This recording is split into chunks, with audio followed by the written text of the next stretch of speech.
अस्सलाम वालेकुम पाकिस्तान। दुनिया भर में जहाँ जहाँ मुझे देखा जा रहा है, सुना जा रहा है, FM वर्ल्ड पाकिस्तान की वेबसाइट के ऊपर उन सभी को मेरा सलाम। मैं हूँ आपका मेज़बान हफीज़ुर रहमान और आप लोग प्रोग्राम सुन रहे हैं हफीज़ुर रहमान पॉडकास्ट। इस प्रोग्राम को स्टार्ट करने से पहले मैं थोड़ा सा इसका इंट्रोडक्शन दे दूँगी कि ये है क्या, इसका मकसद क्या है। असल में इस प्रोग्राम को जब मैंने इसका सोचा कि क्या करना चाहिए इसके हवाले से, तो इसमें मुझे असल में इंडस्ट्री और जो एकेडमी के जो एक्सपर्ट लोग हैं जिनके 10 से 15-20 साल का एक्सपीरियंस हो गया है, उनसे हमने इनसाइड डिस्कशंस करने और उनसे उनका एक्सपीरियंस को शेयर करना है आप लोगों के साथ, ताकि आप उन लोगों के तजुर्बा से कुछ चीज़ सीख सकें। उसी हवाले से आज के मेरा जो पहला जो शो ऑन एयर हो रहा है, उसमें मैंने मोहम्मद कामरान जमील साहब को इनवाइट किया है, जो कि डायरेक्टर HR एंड एडमिनिस्ट्रेशन है UIT यूनिवर्सिटी के। आइए उनसे ज़रा मालूमात लेते हैं कि उनका एक्सपीरियंस ज़रा देखते हैं कि क्या क्या चीज़ें इन्होंने अपने जितना भी एक्सपीरियंस है उसमें कैसे उन्होंने गेन किए हैं, क्या उनके चीज़ें उन्होंने हासिल की हैं। अस्सलाम वालेकुम कामरान साहब, कैसे हैं आप? खैरियत से, ठीक ठाक हैं? वालेकुम अस्सलाम, बहुत शुक्रिया साहब आपका और FM वर्ल्ड का और आपके पॉडकास्ट का। थैंक यू कि आपने इस नीड को रियलाइज़ किया और ये इस पॉइंट ऑफ व्यू से बहुत इम्पॉर्टेंट है कि जो भी माशरे में सीनियर हजरात हैं उनका जो एक्सपीरियंस है दैट वुड बी बेनिफिशियल और लर्निंग होता है उन तमाम लोगों के लिए, ख़ास तौर पे हमारी नई जनरेशन है। और जैसे हमें पता है कि हमारी यूथ का जो एक रेशो है as compared to the world बहुत ज़्यादा है, और इनको बेहतर तरीके से यूटिलाइज करने के लिए ताकि ये वो मिस्टेक या वो गलतियां ना करें जो कि उनके सीनियर्स ने की और फिर लर्न करके अपने आप को इम्प्रूव किया। जी बिल्कुल। अच्छा कामरान साहब, जब हम स्टार्ट लेते हैं, अपना पहला क्वेश्चन मैं आपसे ये करना चाहूँगा कि क्या उनकी रिस्पॉन्सिबिलिटीज क्या होती हैं जो कि एक तालीमी इदारे के अंदर जो है वो एक HR से हम एक्सपेक्ट कर सकते हैं, और तालीमी इदारे और जो इंडस्ट्रीज के अंदर क्या फ़र्क आपने, क्योंकि माशाल्लाह से आपने जो है वो मैंने देखा था आपका प्रोफाइल जब तो मैं देखा था आपका कॉर्पोरेट वर्ल्ड का भी बड़ा इनरिच एक्सपीरियंस है, एकेडेमिया के अंदर भी बड़ा इनरिच एक्सपीरियंस है, तो क्या बुनियादी फ़र्क देखा आपने? ये भी थोड़ा सा उसके ऊपर ज़रा रोशनी डालिए। जी देखिए, HR का जो फंक्शन है इट इज़ मोर और लेस अ जेनेरिक फंक्शन। जितने भी सेक्टर्स होते हैं, जो इंडस्ट्रीज होती हैं, उसमें कुछ ऐसे फंक्शंस होते हैं जो कि इंडस्ट्री स्पेसिफिक होते हैं, और कुछ ऐसे फंक्शंस होते हैं जो जेनेरिक नेचर के होते हैं, जो किसी भी ऑर्गेनाइजेशन की नीड होती है। मसलन आप कह सकते हैं जिसका फाइनेंस का डिपार्टमेंट है, एवरी ऑर्गेनाइजेशन वहाँ पे उनको फाइनेंस की ज़रूरत होती है तो फाइनेंस डिपार्टमेंट होता है। इसी तरह एडमिनिस्ट्रेशन डिपार्टमेंट है, वो हर ऑर्गेनाइजेशन का, ये रिगार्डलेस ऑफ एजुकेशन सेक्टर या कोई इंडस्ट्रियल सेक्टर है उसके। एक टेक्सटाइल इंडस्ट्री है तो वहाँ पे भी होगा, एक टेलीकॉम की इंडस्ट्री वहाँ पे भी होगा, एक एजुकेशन सेक्टर। इसी तरह हमारे पास HR का डिपार्टमेंट होता है। Without going into further detail, HR भी वो एक जेनेरिक फंक्शन है जो कि इंडस्ट्री स्पेसिफिक कोई ऑर्गेनाइजेशन हो जो खास किसी स्पेसिफिक वहाँ पे भी जरूरत है, और एजुकेशनल इंस्टीट्यूशन। तो पहली चीज तो वी नीड टू अंडरस्टैंड कि this is one of the generic functions. अब जिस तरह टीचिंग डिपार्टमेंट होता है, ये किसी इंडस्ट्री में आपको नहीं मिलेगा, ठीक है। अब टीचिंग डिपार्टमेंट इसी तरह आपको जो प्रोडक्शन डिपार्टमेंट है वो शायद किसी इंडस्ट्री में मिल जाए, लेकिन वो एजुकेशन सेक्टर बिल्कुल नहीं मिलेगा। तो ये पहले तो बुनियादी चीज हमें समझने की जरूरत है। अच्छा, जब हम कहते हैं कि ये जो फंक्शन है वो जेनेरिक नेचर का है, तो इसमें ज्यादातर चीजें वो जेनेरिक नेचर की होंगी, लेकिन सेक्टर के हिसाब से कुछ चीजें वेरी करेंगी। लेकिन मेरा जो भी अराउंड 25-26 ईयर्स का एक्सपीरियंस है, उसमें आई फेल्ट इट कि ये 20 to 30% वेरी करते हैं, 60 से 70% वही चीजें होंगी। इसकी मिसाल मैं आपको देता हूँ। जैसे कोर फंक्शंस होते हैं HR के, recruitment selection. If you go to any industry and university you will find the same thing.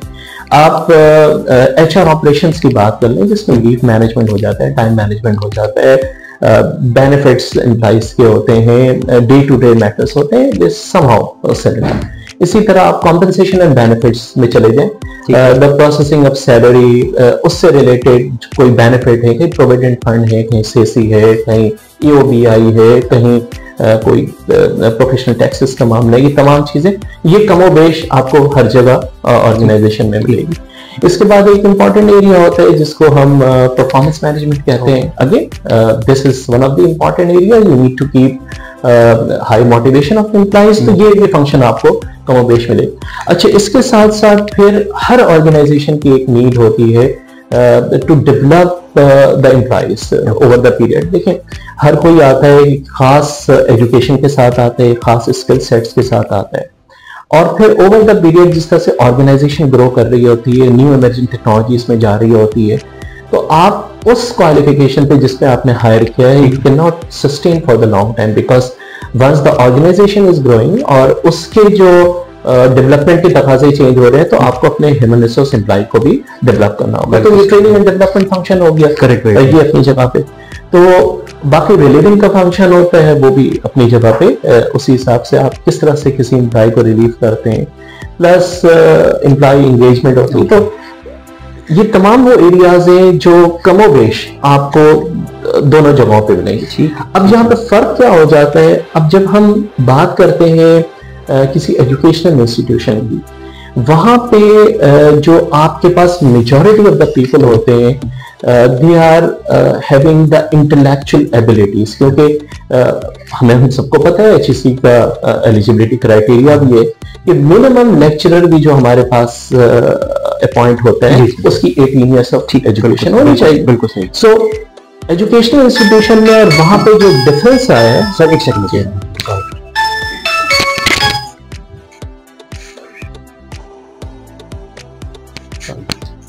Continue जी, बिल्कुल जी। तो एजुकेशन सेक्टर में और जो इंडस्ट्री में डिफरेंस आता है, वहां पे आपके पास लेबर का स्टाफ जो कि स्किलफुल रिसोर्स होती है वो ज्यादा होती है, जिनकी रिलेटिवली स्किल सेट तो बेहतर होते हैं, लेकिन जरूरी नहीं है कि उनकी इंटेलेक्चुअल एबिलिटी उस लेवल पर जहां पे वो स्ट्रेटेजिक नेचर का या लॉन्ग टर्म इम्प्रूवमेंट का या जिसे आप कहते हैं कि इनोवेशन का, ये क्रिएटिविटी, बिकॉज वहां पे कंसर्न क्या होता है, वहां पे कंसर्न ये होता है कि people are good to deliver and to work, and that is the reason आपने देखा होगा कि management is always a small part और ज्यादा जो है स्टाफ और लेबर होता है। Very true, very true. But universities में जब आते हैं तो ये नीड बिल्कुल चेंज हो जाती है, and there is a difference कि आपके पास ज्यादातर रिसोर्स क्या है, इंटेलेक्चुअल एबिलिटीज है, और आपका एक्सपीरियंस होगा। ऑर्गेनाइजेशन में हम रॉ मटेरियल जो है ना वो कॉस्ट ऑफ गुड्स सोल्ड के कॉन्टेक्स्ट में करते हैं, लेकिन जो यूनिवर्सिटीज हैं, जो एजुकेशनल इंस्टीट्यूशंस हैं, जो वहाँ पे स्टूडेंट्स के साथ जो एंगेजमेंट है, वो सारी जो है ना वो फैकल्टी मेंबर्स हैं जिनकी इंटेलेक्चुअल एबिलिटी कम से कम भी मैंने आपको बता दिया 18 ईयर्स। बिल्कुल सही। तो इनको ट्रेन करने का, इनको डेवलप करने का, इनकी कैपेसिटी बिल्डिंग का तरीका वो ट्रेनिंग एंड डेवलपमेंट के पर्सपेक्टिव पे चेंज हो जाता है, क्योंकि ये ऑल द डे स्टूडेंट्स के साथ इंटरेक्ट कर रहे होते हैं। हर लेक्चर इनका एक नॉलेज इन्हांसमेंट लेक्चर होता है, जिसमें यू आर जनरेटिंग, यानी आप फ्यूचर जनरेशन को जो है ना डेवलप कर रहे हैं। तो वहाँ पॉइंट ऑफ व्यू से जो आपकी नीड है, जो ट्रेनिंग मैथडोलॉजी आपको चाहिए, जो आपको टीचिंग मैथडोलॉजी चाहिए, वो डिफरेंट होती है। जब वहां पे नीड डिफरेंट होगी तो उसी हिसाब से आपका ये जो ट्रेनिंग एंड डेवलपमेंट वाला फंक्शन है ये इंटायरली चेंज हो जाएगा। ठीक है, बहुत खूब आपने कहा आपने। अच्छा देखिए, इसमें कामरान साहब, अगर हम ये देखें कि एचआर की जो कंट्रीब्यूशन है टुवर्ड्स रिक्रूटमेंट, रिटेंशन के हवाले से, फैकल्टी डेवलपमेंट के, बिकॉज अब हम थोड़ा सा आपने काफी हमें एजुकेट किया है, फैकल्टी डेवलपमेंट भी बड़ी इंपॉर्टेंट होती है, तो इसमें एचआर की कैसे कंट्रीब्यूशन आप कर रहे हैं यहाँ पे अपने इदारे में, या आपने जो भी प्रीवियस जो आपके इदारे थे उसमें आपने कैसे एचआर को कैसे आपने इन्वॉल्व किया, रिक्रूटमेंट के हवाले से, रिटेंशन के हवाले से, या उनकी पर्सनल डेवलपमेंट के हवाले से? अच्छा, इसमें एक तो हमें अगेन बुनियादी चीजें समझने की जरूरत है कि पहले हम कन्वेंशनल जो हमारे दौर के लोग हैं उनको पता होगा कि हम ये पर्सनल मैनेजमेंट कहते हैं कि उसका जो है ना दायरा कार बड़ा है। बिल्कुल सही, बिल्कुल। फिर ये ह्यूमन रिसोर्सेज आ गया, तो अब ये भी एक सवाल होता है कि जहाँ आपके पास फाइनेंशियल रिसोर्सेज है, जहाँ आपके पास फिजिकल रिसोर्सेज है, कैन इट बी एप्रोप्रिएट कि आप लोगों को भी वो रिसोर्सेज दें। तो अब जो है जो कॉन्सेप्ट यूज हो रहा है वो ह्यूमन कैपिटल का यूज हो रहा है, ठीक है ना। So it's a capital, it's an asset for you, ठीक है। और किसी एसेट को आप जितना बेहतर तरीके से डेवलप करेंगे, जितनी बेहतर तरीके से आप उसकी केयर करेंगे, एंड अगेन वो पुरानी बात जिस तरह से मैंने कहा कि from intellectual point of view, तो उस कॉन्टेक्स्ट में हमारे लिए जरूरी है कि हम वो जो ट्रेनिंग एंड डेवलपमेंट का फंक्शन है। अच्छा, अब इसमें रोल जो HR का होता है, HR is basically a kind of support या facilitator in identifying the needs, जो कि हमेशा टीचिंग डिपार्टमेंट्स की तरफ से आती है। और इसमें जो इम्पोर्टेंट चीजें समझने की कि if you have different departments, यानी आपके मुख्तलिफ डिपार्टमेंट्स हैं, आपकी मुख्तलिफ डिसिप्लिन्स हैं, फैकल्टीज हैं, ठीक, तो हर की ट्रेनिंग नीड डिफरेंट होगी। कहीं पे आपको थियोरेटिकल एस्पेक्ट के पॉइंट ऑफ व्यू से बेहतर तरीके से ट्रेन करना होगा और वहां पे ट्रेनिंग मेथोडोलॉजी भी चाहिए। कहीं पे हैंड्स ऑन ट्रेनिंग चाहिए, जिस तरह आप टेक्नोलॉजी के प्रोग्राम कर लें, आप नर्सिंग का प्रोग्राम ले लें, आप मेडिकल का प्रोग्राम ले लें, वहां पे जो रिक्वायरमेंट होती है कि आपने बच्चे को थ्योरेटिकल नॉलेज तो देनी है, साथ हैंड्स ऑन, तो वहां पे आपको हैंड्स ऑन ट्रेन करने वाले लोग वो उनको डेवलप करना होगा। तो वहां पे वो सारी चीजें इंटायरली चेंज हो जाती है। और ये तमाम चीजें जिस तरह से किसी इंडस्ट्री में आपको अगर प्रोडक्शन के लोगों की इंप्रूवमेंट करनी है या वहां पे किसी खास टेक्नोलॉजी पे करनी है, तो उस टेक्नोलॉजी के डोमेन के लोगों से आप जो बड़ा कॉमन है ट्रेनिंग नीड असेसमेंट, ठीक है, बिल्कुल सही। तो training need assessment has to come from the concern department, जो भी कंसर्न डिपार्टमेंट है और जो फैकल्टी है, जो डिसिप्लिन है, वहां से वो नीड आएगी, ठीक है। और उस नीड को असेस करते हुए जो HR डिपार्टमेंट का फंक्शन होता है वो उसको फैसिलिटेट करता है। जहां ट्रेनर की जरूरत होती है, ट्रेनिंग फैसिलिटी की जरूरत होती है, एक बेहतर इन्वायरमेंट जहां पे नॉलेज को लर्न और एनहांस किया जा सके, उस इन्वायरमेंट में इसमें फिर फैसिलिटेट करता है। और इसमें वी नीड टू अंडरस्टैंड कि अगर किसी जगह से कोई ट्रेनिंग स्पेसिफिक फैकल्टी वाइज या डिसिप्लिन वाइज नहीं आती है, तो जनरली HR उसको एक जनरल ट्रेनिंग का पार्ट बनाते हैं, जिसमें कैपेसिटी बिल्डिंग तो होती है, लेकिन वो इंडस्ट्री स्पेसिफिक या टेक्नोलॉजी स्पेसिफिक या डिसिप्लिन स्पेसिफिक नॉलेज एनहांसमेंट नहीं हो सकेगी। सो जितना इंपॉर्टेंट रोल इसमें HR का होता है to facilitate and conduct the training, उससे कई ज्यादा इंपॉर्टेंट होता है उस कंसर्न फैकल्टी और डिसिप्लिन का कि उनको अपने फैकल्टी की ट्रेनिंग और डेवलपमेंट के लिए वो कौन सी स्पेसिफिक मेथोडोलॉजी या टूल्स चाहिए जिससे उनकी फैकल्टी की कैपेसिटी बिल्डिंग हो सके और अल्टीमेटली इसका इम्पैक्ट क्लासरूम एनवायरनमेंट में और बच्चों की बेहतर से बेहतर आजकल के एनवायरनमेंट के हिसाब से ट्रेनिंग। बहुत खूबसूरत आपकी बातों से मुझे एक चीज और भी, क्योंकि जब when I was just going through your website पे जब देख रहा था UIT यूनिवर्सिटी की, तो मैंने वहां पे देखा कुछ आपने फैकल्टी इंगेजमेंट वीक का भी आपने कुछ रखा था। उसके बाद में थोड़ा सा, क्योंकि वो मुझे लग रहा था कि वो शायद एक जेनेरिक टाइप की आप ट्रेनिंग जो आप बता रहे हैं, उसके हवाले से भी थोड़ा सा जरा उसके ऊपर भी रोशनी डालें कि वो क्या प्रोग्राम था, उससे क्या बेनिफिट आपने गेन किए। फैकल्टी इंगेजमेंट वीक के नाम से मैंने कहीं पे कुछ चीज देखी थी, जी प्लीज बताइए। देखिए, HR का जो कुछ रोल है तो वो कन्वेंशनल है, वो तो मैंने आपको बता दिया, लेकिन अब जो HR की बात हो रही है और जिस एरिया में HR को सपोजिटली वर्क करना चाहिए, वो it's the employee engagement. Okay, और employee engagement is relatively a difficult work, क्योंकि ये रूटीन ऑपरेशन से हट कर है। बिल्कुल सही। तो इसमें अनलेस आपके पास अच्छी एम्प्लॉय एंगेजमेंट नहीं होगी तो एम्प्लॉय मोटिवेशन नहीं होगी, एम्प्लॉय मोटिवेशन नहीं होगी तो एम्प्लॉय प्रोडक्टिविटी नहीं होगी, एम्प्लॉय प्रोडक्टिविटी नहीं होगी तो ऑर्गेनाइजेशन अल्टीमेटली सफर करे। बिल्कुल सही, बिल्कुल। एक छोटी सी आप कोई दुकान भी ले लें परचून की, तो उसमें भी जो उनका वर्कर काम कर रहा होता है, मालिक की ख्वाहिश होती है कि वो मोटिवेटेड रहे, ठीक है, तो उसके लिए तो इसके लिए जरूरी है कि आप एम्प्लॉय एंगेजमेंट टाइप की एक्टिविटीज को प्रमोट करें। और ये हमारे पास मिसालें मौजूद हैं, चाहे लोकल कंपनीज हो या मल्टीनेशनल्स हो, वहाँ पे बाकायदा डेज बनाए जाते हैं, वीक्स बनाए जाते हैं। अच्छा, इस एम्प्लॉय एंगेजमेंट का जो खास तौर पे यूआईटी यूनिवर्सिटी ने किया, उसमें देर पर कपल ऑफ एक्टिविटीज। अगर जनरली होता ये है कि आप एक कन्वेंशनल ट्रेनिंग एंड डेवलपमेंट में आए कि एक कॉल है, वहां पे आपने बिठा दिया, ठीक है, वहां पे एक मोनोलॉग लेक्चर हो गया।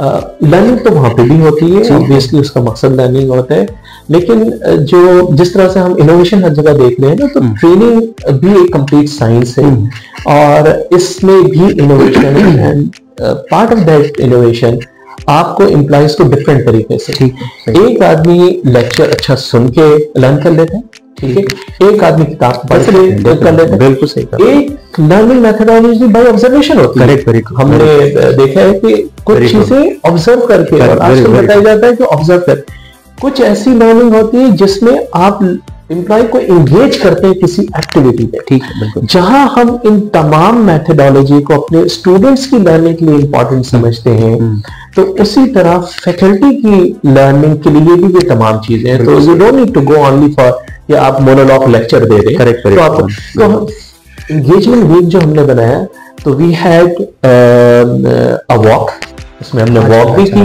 ठीक है, और वॉक के शुरू में और आखिर में कुछ लर्निंग एनहांसमेंट की बातें हो गई, ठीक है। उसके बाद हमने यहाँ पर जो कन्वेंशनल होता है ऑडिटोरियम में हमने लेक्चर्स भी किए। लेक्चर्स में it was an interactive lecture, जितना वक्त ट्रेनर ने दिया उतना ही वक्त जो हमारे ट्रेनिंग्स थे, उन्होंने अपनी चीजों को शेयर की, तो it was a mutual learning process. मजीद ये कि उनको जो है हम टुक देम टू द जो रिक्रिएशनल प्लेसेस हैं, वहां पे गए। तो असल में मकसद ये होता है, अगर 2 घंटे की रिक्रिएशन है तो उसमें आधे घंटे की लर्निंग भी हो गई। Correct. So learning by experience, learning by living together, learning by understanding each other, ये वो तमाम चीजें जिस तरह से हम अक्सर कहते हैं ना, गेस्ट स्पीकर सेशन आप क्यों करवाते हैं, कॉर्पोरेट एग्जीक्यूटिव को क्यों बुलाते हैं, उसका मकसद ये होता है कि जो वो आधे घंटे में अपना एक्सपीरियंस शेयर करेगा। आपने देखा होगा बायोग्राफीज लिखी जाती, क्यों लोग अपने जिंदगी के बारे में पूरा एक समरी बना के किताब छाप देते हैं, उसका मकसद ये होता है कि उसमें लर्निंग हो। तो once you meet each other, you share experience, you learn something. Correct, very good. तो फैकल्टी एंगेजमेंट वीक का हमारा असल मकसद ये था कि एक तो वो वीक डेडिकेटेड हो और उसमें ये तमाम एक्टिविटीज हों जो कि इंश्योर करे लर्निंग को।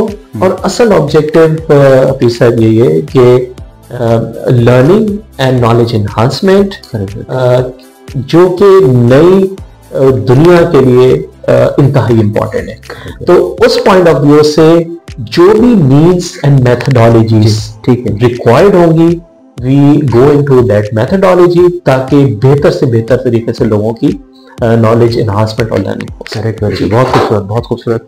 मुझे भी लग रहा है काफी इम्पैक्टफुल रहा होगा कि आपका फैकल्टी एंगेजमेंट वीक। अच्छा कामल साहब, ये मुझे बताइए कि एक एचआर का क्या रोल हो सकता है ऑर्गेनाइजेशन कल्चर को डेवलप करने में, क्योंकि आपको माशाल्लाह से एक्सपीरियंस जो है वो कॉर्पोरेट का भी है और आपने जो है एजुकेशनल सेक्टर्स के अंदर भी बड़ा आप कर भी रहे हैं माशाल्लाह से। क्या क्या मेजर, जैसे फॉर एग्जांपल मैं ये कहता हूँ कि जी जो स्टूडेंट्स हैं वो रिस्पेक्ट करें टीचर्स की, इसी तरीके से टीचर्स को भी चाहिए कि वो बच्चों से शफकत से, प्यार से, मोहब्बत से बात करें, डांटे डपटे ना। आप लोग जब सीनियर लोग होते हैं मैनेजमेंट, वो भी अपने जो स्टाफ के साथ है वो भी जरा शफकत से उनको समझाएं, प्यार से समझाएं, जहां जरूरत है उनके कान भी मोड़ें। लेकिन क्या वो ये जो कल्चर है जिसको आप कहें कि जी स्ट्रॉन्ग कल्चर हो, जिसमें जो है हर चीज जो है सबको उसकी रिस्पॉन्सिबिलिटी पता हो कि भाई मुझे ये करना है, मुझे अगर मैं ये नहीं करूंगा तो इसका क्या इम्पैक्ट आ सकता है ऑर्गेनाइजेशन के ऊपर, उसके लिए what will be the role of HR please. अच्छा, देखिए कल्चर आपने बहुत बड़ा वर्ड इस्तेमाल किया है और it is a very broad word. Culture में बहुत सारी चीजें आती हैं और इट इज इजी टू से कि कल्चर बेहतर कर दिया जाए, ठीक है, हाँ, या जेनेरिक बात करते हैं, कल्चर को इस तरह से होना चाहिए। इसके पीछे बहुत एफर्ट्स होती हैं और इसमें जो खास कुछ चीजें उससे हमारे सामने इनको अंडरस्टैंडिंग भी होगी कि देखिए ये होती है किसी भी जगह पे ओनरशिप, रिस्पॉन्सिबिलिटी, ट्रस्ट, कॉन्फिडेंस। अच्छा, ये वो तमाम चीजें हैं जो कि it is not only financial driven, it is not only monetary driven. Very true. क्योंकि अगर आप किसी को बहुत ज्यादा पैसे दे दें एंड उसको उस इन्वायरमेंट में काम करने को कहा जाए जहां वो कंफर्टेबल फील नहीं कर रहा है, वो ये समझ रहा है कि मेरी फिजिकल और इंटेलेक्चुअल एबिलिटी यूजलेस है, तो वो आप के साथ काम नहीं करेगा। एंड इसमें बहुत सारे ऐसे केसेस हैं कि people leave organizations not because of the money, although money is one of the important factor, लेकिन इसमें जो लोग छोड़ते हैं organization, it is because of the culture, it's because of the attitude of the people surrounding you, ठीक है ना। ये इसमें मैं रेफर करूंगा, एक बड़ी अच्छी किताब है और अगर ये मौका मिले, ये पाकिस्तान इंस्टीट्यूट ऑफ मैनेजमेंट ने बनाई थी, what motivates people in Pakistani organization. अच्छा, उसमें बड़ी अच्छी बात उन्होंने की थी, ये हाउ इट स्टार्टेड। उसमें ये कहा गया कि एक जगह डिस्कशन हो रही थी तो उन्होंने कहा जी पाकिस्तान में there is the only motivation factor is the money. आप अच्छा पैसा दें लोग मोटिवेट होंगे, आप ना दें तो नहीं होंगे। तो वहां पे एक डिबेट स्टार्ट हो गई कि ये बात सही नहीं, और कुछ लोगों ने कहा नहीं ये बात है, इज द फैक्ट। आप माने ना माने, you can have so many coated philosophies, लेकिन सो वहां पे डिसाइड हुआ कि लेट्स गो इनटू रिसर्च। तो वो फिर कोई 900,000 लोगों का ऑर्गेनाइजेशन रिसर्च किया, वो सारी चीजें। तो कमिंग टू अ क्रक्स, ये साबित हो गया जिस तरह रिसर्च में एक हाइपोथेसिस एस्टैब्लिश कर दिया, तो वहां पे हाइपोथेसिस ये एस्टैब्लिश किया गया कि money is the factor of motivation in the organisations इन पाकिस्तान। अच्छा, ठीक है। The hypothesis was proved wrong and उन्होंने माशाल्लाह कोई 15-20 फैक्टर किए और the money came into number 6-7 पे। अच्छा जी, वेरी इंटरेस्टिंग डेटा। और उसमें सबसे टॉप पे आपको हैरत होगी is the image of the organization. ठीक है, अगर आपको किसी गुटके की दुकान पे काम करने को कहा जाए और आपके नाम के साथ वो एसोसिएट हो जाए, कई ऐसी जगह जो कि आपकी पर्सनैलिटी से मैच नहीं करे तो कभी भी नहीं जाए। दैट्स द कल्चर जो कि आप नहीं काम करना चाहते हैं। बिल्कुल सही कहा। तो culture plays a very important. अच्छा, अब ये इम्प्रूव कैसे? ये इम्प्रूव होता है ओपननेस से, ये ओपन होता है इंटरेक्शन से, ये ओपन होता है एंगेजमेंट की आपसे बात की है, लोगों के को सुनने से। आपने अक्सर सुना होगा कि मरीज का आधा मर्ज डॉक्टर के सुनने से हल हो जाता है। अगर वो पेशेंटली आपको सुन ले, तो इसमें ये होता है कि जब ऑर्गेनाइजेशन में ये तमाम चीजें कम हो जाती है तो उससे क्या होता है कि कल्चर इफेक्ट होना शुरू हो जाता है, कल्चर से मोटिवेशन। तो आप लोगों को सुने और अभी सर मैं आपको बताऊं कि listening is more important then talking. ठीक है, और वन ऑफ द कम्युनिकेशन हम बच्चों को सिखाते हैं इंटरपर्सनल स्किल्स में, listening is one of the abilities that need to be developed. और मैं यहाँ पे स्टीवन कवी का रेफरेंस दूंगा, जो उसने 7 habits of highly effective people बताया। उसमें it is better to understand rather than to be understood. Right, क्योंकि हम हमेशा कोशिश करते हैं कि हमें समझ लिया जाए रादर देन ये कि हम लोगों को समझने की कोशिश करें। बिल्कुल सही। तो जब आप लोगों को सुनना शुरू करेंगे, लोगों से मिलना शुरू करेंगे, लोगों की ग्रीवेंसेस को, उनके कंसर्न्स को वैल्यू देना शुरू करेंगे, बाय डिफॉल्ट ऑर्गेनाइजेशन का कल्चर बेहतर होना चाहिए। बहुत खूबसूरत बात। और इसके अगेन एक ऑटोक्रेटिक अप्रोच है कि नहीं जी मैंने वही करना है जो मेरी समझ में आ रहा है। ठीक है। तो इदारे, ये एक और कल्चर है, बिल्कुल इदारे फिर उस तरह से ग्रो नहीं क्या होता करता है, उससे डिफरेंसेस क्रिएट होना शुरू होते हैं, फिर कॉन्फ्लिक्ट्स होना शुरू होते हैं, that is leading to the stress.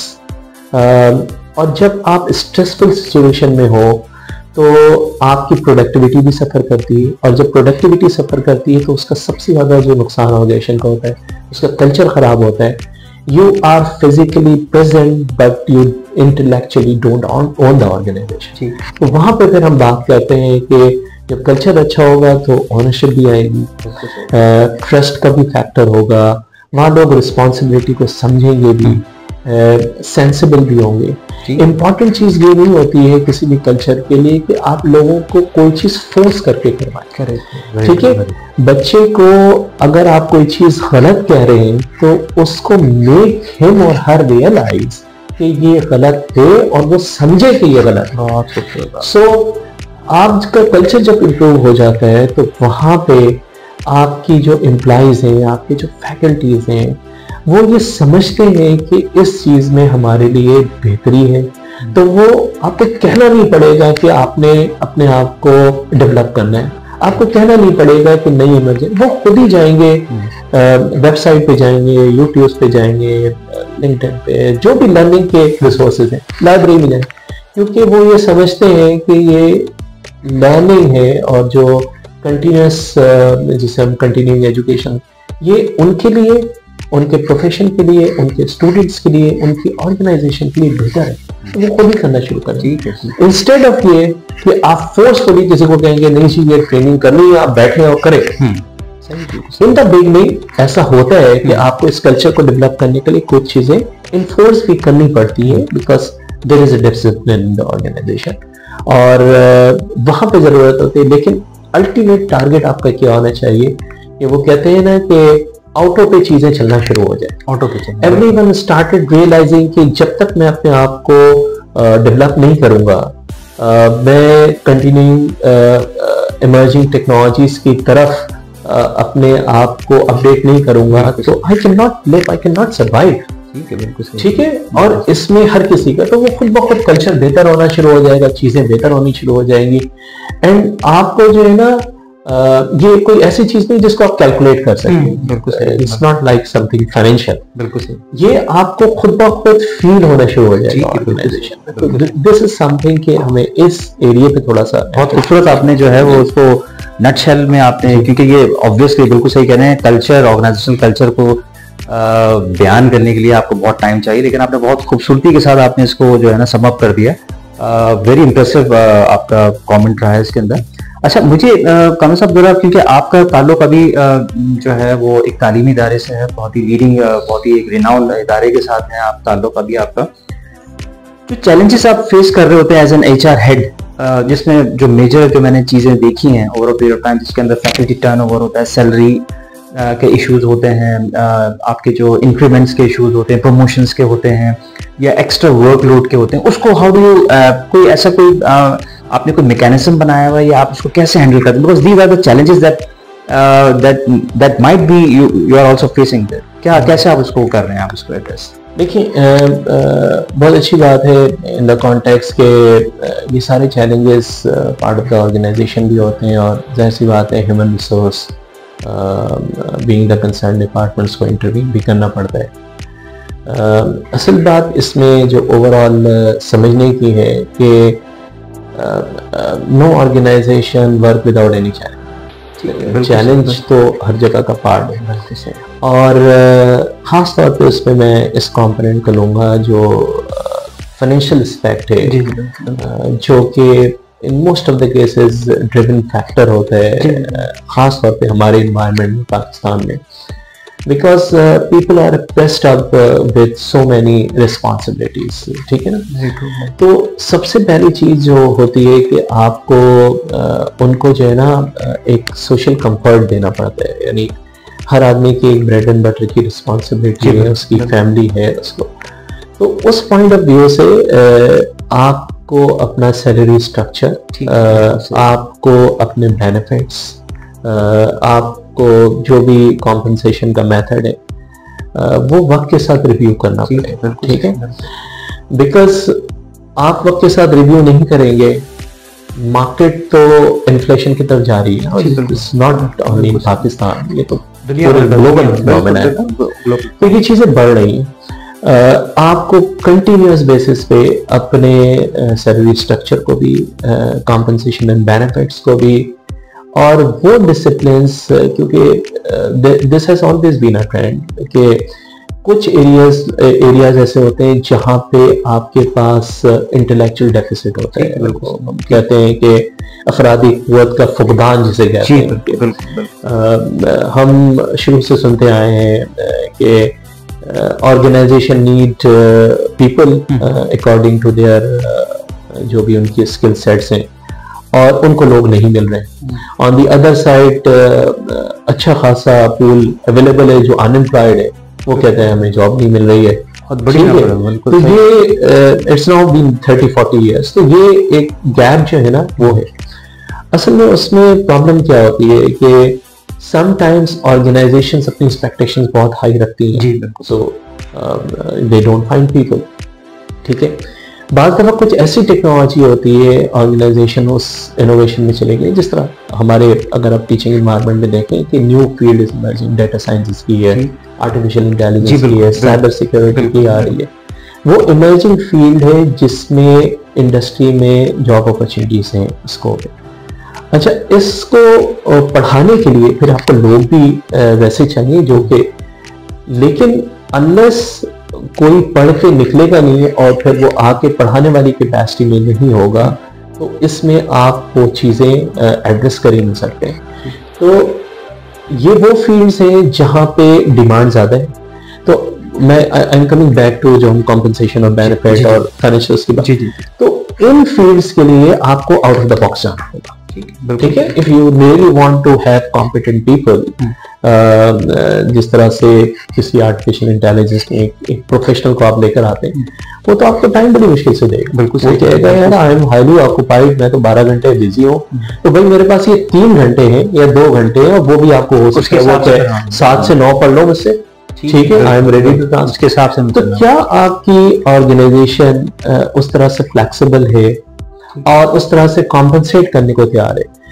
I remember, आपको याद है कि आज से 30 साल पहले माइक्रोसॉफ्ट सर्टिफाइड इंजीनियर बनते थे, certified development, MCSE, MCSD, CCNP, CCNA, network का जिस वक्त बूम था, तो उस वक्त ये प्रोफेशनल्स जो है ना, अगर एक प्रोफेसर जो रेट लेता था बराबर, ये 3 times 4 times and up to 5 times, and I witness मैंने पे बिल्कुल किया होगा। अगर आपको ऐसे लोगों को लेकर आना है तो आपने इंडस्ट्री बेस देना है, और अगर आप वाकई चाहते हैं कि आपके स्टूडेंट्स को industry based new emerging knowledge है, तो आपको sometimes out of the box जाके कोई स्ट्रक्चर ऐसा करना होगा सो यू कैन इंटरेक्ट। ये मेजॉरिटी नहीं होगी, there will be few people, लेकिन you need to come out of that structure. तो ये उन चीज़ों को एड्रेस कर सकती है। अब जनरली मैं आपको बात करूं कि इस वक्त कंप्यूटर साइंस की एक डिमांड है, बिकॉज हर बच्चा कंप्यूटर साइंस करना चाह रहा है, सॉफ्टवेयर इंजीनियरिंग और इससे रिलेटेड जो भी फील्ड की तरफ करना चाह रहा है। तो यहाँ पे लोग फीस देने को भी तैयार हैं, ठीक है, बच्चों पे इन्वेस्ट करने को भी तैयार है। और if you talk about these courses, इसके अंडरग्रेड कोर्स भी चल रहे हैं, इसका वोकेशनल कोर्स भी चल रहा है, इसका सर्टिफिकेट कोर्स भी चल रहा है, इसके 2 महीने के 1 महीने के हर चीज चल रही है, बिकॉज हर लेवल पे लोगों की कुछ स्किल सेट डेवलप होती है एंड दे आर एम्प्लॉयबल। यानी वहां से एम्प्लॉयबिलिटी का इशू नहीं होता है, लोग कुछ ना कुछ अर्न करना शुरू होते हैं। अगर कुछ नहीं भी है तो लोग फ्रीलांस काम शुरू करते हैं, अपना काम शुरू करते हैं। जी बिल्कुल कर देते हैं। The global world is open ना, आप इट इज नॉट ओनली जो है confined to the Pakistani market, आप कहीं भी जाके इंटरनेशनल मार्केट भी आपके एक्सेस। जी बिल्कुल, और आजकल इंटरनेट में सारी चीजें। सो कमिंग बैक कि जब आप रिटेंशन की बात करते हैं, आप लोगों को दिस इज अ चैलेंज, और ख़ास तौर पे ये मुझे सारी बात करने का असल मकसद ये था कि कुछ ऐसी फील्ड होगी जहां पे आपको एक्स्ट्रा चैलेंज फेस होगा।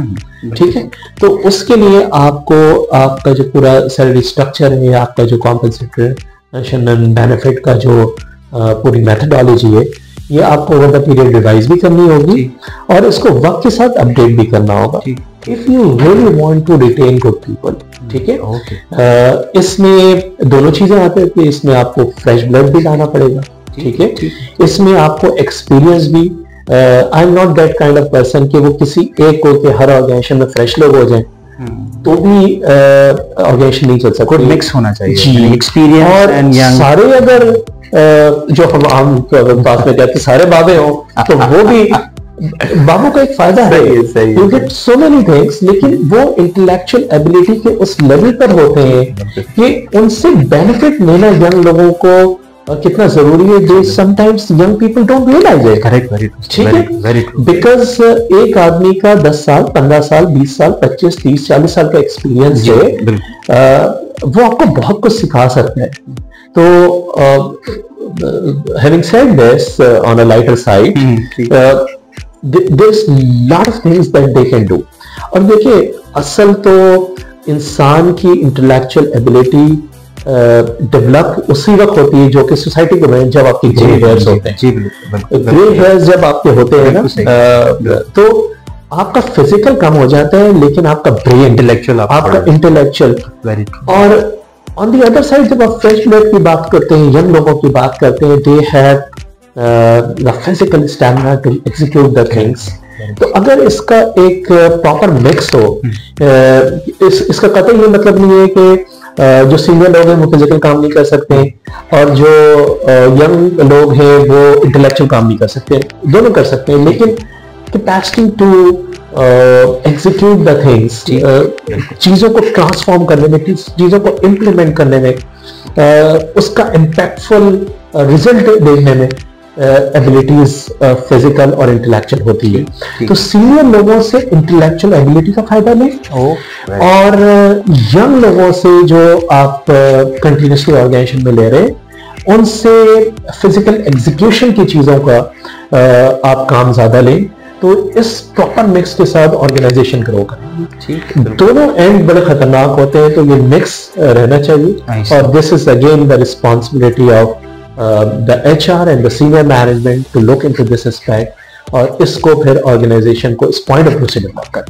तो ये है बहुत खूबसूरत। मैं आखिरी में कामल साहब आपसे, क्योंकि हमारे प्रोग्राम का वक्त खत्म हुआ चाहता है, मैं चाहूंगा कि आप अपने हम मनसब या इस वक्त अभी जो भी हायर एजुकेशन इंस्टीट्यूशंस में या यूनिवर्सिटीज में जो आपके पोजीशंस के ऊपर, डायरेक्टर लेवल के ऊपर, HR डायरेक्टर के और एडमिनिस्ट्रेशन के ऊपर, उनको कोई आप रिकमेंडेशन देना चाहेंगे या अपना सजेशन देना चाहेंगे, तो आप ओवर टू यू प्लीज।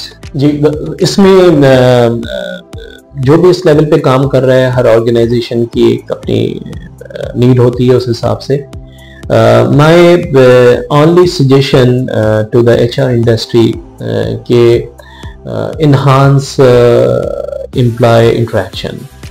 आप जितना लोगों से मिलेंगे, यस आपका ऑपरेशनल काम हो सकता है सफर करे, आपको लेट भी बैठना पड़े to get your operational work done, लेकिन जब तक आप लोगों से मिलेंगे नहीं और लोगों को सुनेंगे नहीं, लोगों से इंटरेक्ट नहीं करेंगे, you can not resolve the issue. And that is the reason के सीनियर मैनेजमेंट लेवल पे या सीनियर लेवल पे आपका ज्यादातर टाइम जो है ना पब्लिक रिलेशंस में लगता है। आपने अक्सर देखा होगा कि जो मिडिल मैनेजमेंट है वो ज्यादा फोकस होती है कि एग्जीक्यूशन की तरफ, और जो senior, because it is basically the difference of or the gap of the herds। कि मैं आपके दिल के बारे में परसेप्शन कुछ और रख रहा हूँ। आप फर्स्ट के, मैं एक छोटी सी एग्जांपल देता हूँ कि आपने सीनियर लेवल पे डिसाइड कर लिया है कि we'll be going to compensate employees with whatever annual increment है या inflation increment दे रहे हैं, तो let's share it with your employees instead of ये कि एक परसेप्शन जो कि किसी वजह से डेवलप हो रहा है, तो ये उस वक्त पॉसिबल होगा जब हर कोई अपने लेवल पर इंटरेक्ट करेगा। अगर एक डिपार्टमेंटल हेड है, अपने डिपार्टमेंट के साथ रेगुलर मीटिंग करे, ठीक है, इंटरेक्ट करे। और मीटिंग का मतलब क्या होता है? मीट का मतलब होता है कि दोनों तरफ से, ऐसा ना हो कि मीटिंग हो और वन वे आपने सारे, तो मीटिंग का मतलब है exchange of ideas, exchange of thoughts, exchange of the experiences. तो ये चीज करें डिपार्टमेंट लेवल पे, और उसके ऊपर लेवल पर आप आ जाए, सीनियर लेवल पे होनी चाहिए मीटिंग्स। और इसमें बड़ा अच्छा रोल होता है कि it is not only the work, there are something associated with us. हम मजाक भी चाहते हैं, हम कुछ जोक्स भी चाहते हैं, हम साथ खाने भी खाना चाहते हैं, हम कुछ तफरीहात भी चाहते हैं। तो इन सारी चीजों को प्रमोट करें। वो कहते हैं कि सेलिब्रेट स्मॉल हैप्पीनेस। किसी की बर्थडे आ गई, आपने वो सेलिब्रेट कर दिया, किसी के घर पे कोई अच्छा है, किसी के बच्चे ने अच्छे ग्रेड से पास कर लिया, let's have a small celebration. 2 लोग बैठ गए, 3 लोग बैठ गए, लेट्स सेलिब्रेट। आप यकीन माने इसका इम्पैक्ट इतना जबरदस्त होगा, जी बिल्कुल सही कहा, कि you will find a motivated employee, and once you find or succeed in making your employees motivated, चीजें खुद ब खुद सही होना शुरू हो जाएंगी। बिल्कुल सही। ऑन दी अदर साइड अगर आप ये चीजें नहीं करेंगे, आप एक मेथडोलॉजिकल तरीके से एक बस सिस्टम बना हुआ है, उसके थ्रू सिस्टम आर इम्पॉर्टेंट, लेकिन उसके साथ ये जो सॉफ्ट साइड होता है, बिकॉज अभी सर हम सबकी फीलिंग्स है, अभी we are human being, we are not robots, we are not machines. True. इंसान की फीलिंग भी होती है, उसको अच्छा भी लगता है, उसको बुरा भी लगता है। आप उसकी तारीफ करते हैं तो वो मोटिवेटेड भी होता है। आप उसको किसी चीज पे समझाते हैं, सिखाते हैं, तो वो फील करता है कि ये मेरे हक में बेहतर बात कर रहा है। अगर किसी ऑर्गेनाइजेशन में ये सारी चीजें खत्म हो जाएगी, फिजिकल इंटरेक्शन खत्म हो जाएगा, लोगों की मुलाकातें नहीं होगी, स्मॉल सेलिब्रेशंस नहीं होगी, तो वी बिकम अ रोबोट्स। और कुछ सोसाइटीज में हुआ है ये, एंड देन दे रियलाइज कि ये जो साइकोलॉजिकल एस्पेक्ट होते हैं, ये सोशोलॉजिकल जो एस्पेक्ट्स होते हैं, ये कितने इंपॉर्टेंट होते हैं। तो फिर लोगों ने they have invested on the get togethers, उन्होंने इंटरेक्शन पर खर्च करना शुरू किया। और कुछ तो ऐसी गैदरिंग्स होती है जिसमें ये मैंडेटरी होता है, भाई आपने ऑफिशियल चीजें नहीं करनी है डिस्कस। आपको अच्छा शेर आता है तो आप वो सुनाएं, आपको कोई लतीफा आता है, कोई अच्छी स्टोरी आती है तो वो आप सुनाएं, तो लेट्स शेयर दोस थिंग्स। तो जब आप ये करना पड़ते हैं ना, this is beyond the specific professional role, लेकिन it facilitates the professional role जो organization है, ठीक है ना। तो इन तमाम चीज़ों को प्रमोट करें, लोगों से मिलें, लोगों से इंटरेक्शन करें, ओपननेस होना चाहिए, door should be open for everyone to go. Yes, इससे काम सफर होगा, कुछ चीज़ें डिले इन द कॉन्टेक्स्ट, आपके कॉन्टेक्स्ट पे, क्योंकि आपका टाइम तो कंज्यूम होता है, तो उसको फिर आप मैनेज करें। Because being a senior in any organisation, you owe too much responsibility towards your juniors, towards your organisation. तो उसकी रियलाइजेशन। तो इन अ नटशेल बहुत सारी मैंने बातें कह दी। असल मकसद ये है कि ह्यूमन रिसोर्स की कॉन्टेक्स्ट में your doors are open, you are open for discussion. Okay, ठीक है। आप you should be a good receptor, आप लोगों की सुनने के लिए, विद द कमिटमेंट कि जहां आप हर चीज नहीं हो सकती है। एक आदमी की ख्वाहिश है कि मुझे ये कुछ कर दिया जाए, वो एक स्ट्रक्चर के अंदर रहते हुए ही होगा। बिल्कुल सही है, ठीक है। लेकिन आप उसको बता सकते हैं, आप उसको समझा सकते हैं, आप उसको कंस्ट्रेंट्स बता सकते हैं, बेहतर हो जाएंगे। तो जब आप किसी से रैशनल और जस्टिफिकेशन पे बात करते हैं ना, तो वो चीजें समझना हो जाती है। So this is my advice to my HR colleagues. और अगर इस पे हम काम करने शुरू कर दें तो देयर इज नो रीजन के ऑर्गेनाइजेशंस बेहतर होंगी, ऑर्गेनाइजेशंस बेहतर होंगी, मुल्क बेहतर होगा, मुल्क बेहतर होगा, तो इस कौम का जो असल पोटेंशियल है सामने आएगा, वो सामने आएगा। और आज हम जिस पोजीशन पे अनफॉर्चुनेटली वो वहां पे अब नहीं होगी इंशाल्लाह। जिसमें मैं आखिर में बस कहना चाहूंगा कि अल्लाह ताला ने भी हमें कहा है कि इन्नल्लाह ला युगय्यिरु मा बिक़ौमिन हत्ता युगय्यिरु मा बिअन्फुसिहिम। अल्लाह ताला उस कौम की हालत नहीं बदलता जब तक वो अपनी हालत को बदलने ना चाहे। तो एफर्ट्स डालनी है, इसको जहद कहा जाता है, जो हम जनरली इसको जहाद के मानों में लेते हैं। जहद इज बेसिकली एन एफर्ट्स। आप किसी चीज में भी एफर्ट्स डालेंगे, ये अल्लाह ताला का जो निज़ाम है कायनात का, अगर आप मेहनत करेंगे तो उसका आउटकम मिलेगा आपको, ठीक है। और अगर आप हाथ पे हाथ धर के बैठ जाएंगे कि ये खुद ब खुद हो जाएगा, तो फिर अल्लाह ताला मदद नहीं करेगा। लोगों ने इक़दाम उठाए हैं, हम ग़ज़वात देख लें, हम हज़रत मूसा अलैहिस्सलाम की, उन्होंने मेहनत की है तो फिर अल्लाह की मदद आई। बिल्कुल सही कहा। तो आप एफर्ट्स करें and Allah will be with you, और होपफुली जी there is sky is the limit, यानी आप वहाँ जा सकते हैं जहाँ आप सोच भी नहीं सकते। बहुत ही शुक्रिया कामरान जमील साहब आपका, आपने बहुत ही इंसाइटफुल डिस्कशन रहा आपके साथ मुझे। मैं उम्मीद करता हूँ कि मेरे सामीन को ये डिस्कशन पसंद आया होगा। अगर आपको प्लीज़ पसंद आया तो प्लीज़ कमेंट ज़रूर कर दीजिएगा, लाइक भी कर दीजिएगा और शेयर भी कीजिएगा इस डिस्कशन को। इसके साथ ही मुझे इजाज़त दीजिए। इंशाल्लाह अगले प्रोग्राम में नए गेस्ट के साथ फिर मैं हाजिर होऊंगा। उस वक्त तक के लिए इजाज़त दीजिए। जब तक के लिए पाकिस्तान जिंदाबाद।